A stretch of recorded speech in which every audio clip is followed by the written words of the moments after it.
Immanuel Kant was a renowned philosopher who made significant contributions to ethics, metaphysics, and epistemology.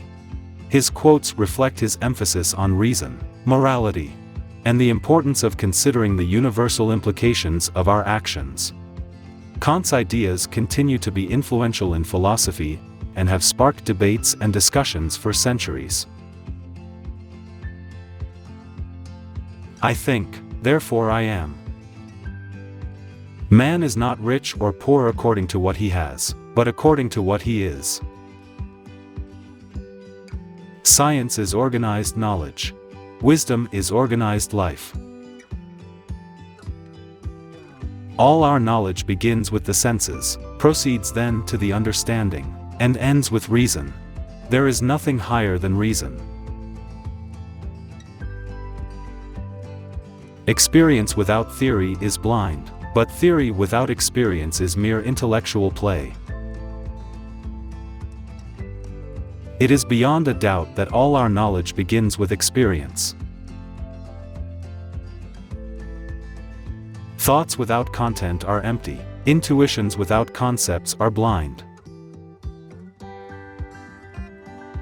Experience is the mother of all knowledge. Wisdom, however, is the mother of all experience. It is not God's will merely that we should be happy, but that we should make ourselves happy. Happiness is not an ideal of reason but of imagination. Rules for happiness: something to do, someone to love, something to hope for. The greatest human achievement is to live up to one's highest possibilities. I had to deny knowledge in order to make room for faith. By a lie, a man annihilates his dignity as a man. The busier we are, the more acutely we feel that we live, the more conscious we are of life. It is not enough to do good, one must also do it in the right way, and for the right motive. The mind is never passive, it is a perpetual activity, delicate, receptive, responsive to stimulus. He who thinks great thoughts often makes great errors. We can judge the heart of a man by his treatment of animals.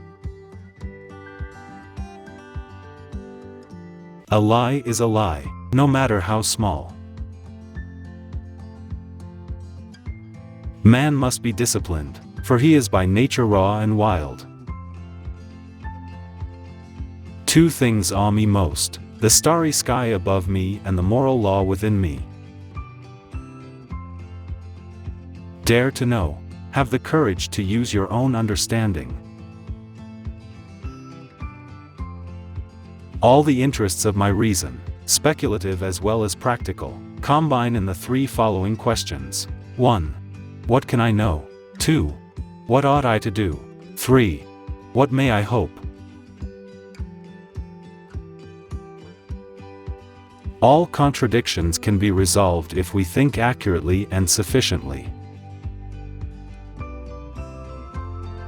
To be human is to be rational. The death of dogma is the birth of morality. Morality is not properly the doctrine of how we may make ourselves happy, but how we may make ourselves worthy of happiness. It is not necessary that whilst I live happily, but it is necessary that so long as I live I should live honorably. In ethics, there is only one way that is right in itself, and this way is to act out of reverence for the moral law. In law, a man is guilty when he violates the rights of others. In ethics, he is guilty if he only thinks of doing so. Ingratitude is the essence of vileness. A categorical imperative would be one which represented an action as objectively necessary in itself, without reference to any other purpose. So act that your principle of action might safely be made a law for the whole world.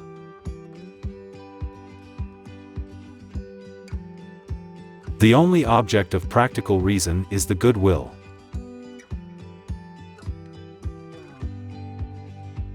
The only thing that can be called good, without qualification, is a good will. The greatest problem for the human species, the solution of which nature compels him to seek, is that of attaining a civil society which can administer justice universally.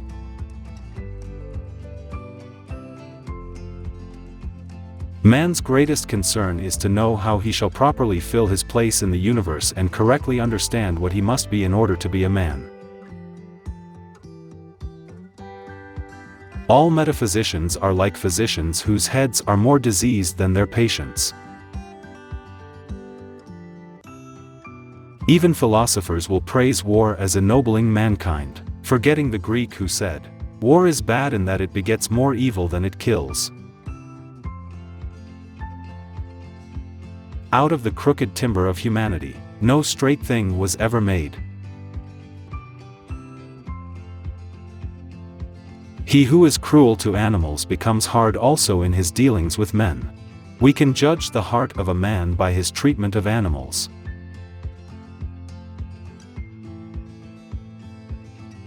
Act in such a way that you treat humanity, whether in your own person or in the person of any other, always at the same time as an end and never merely as a means. Live your life as though your every act were to become a universal law.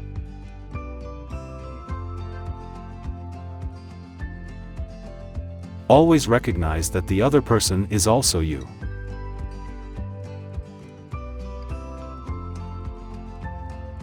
Do what is right, though the world should perish. Live your life as though your every act were to become a universal law. Always recognize that human individuals are ends, and do not use them as means to your end. All thought must, directly or indirectly, by way of certain characters, relate ultimately to intuitions, and therefore, with us, to sensibility, because in no other way can an object be given to us.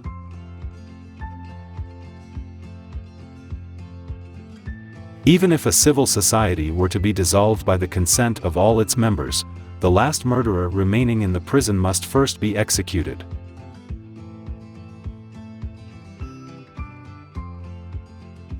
From such crooked wood as that which man is made of, nothing straight can be fashioned.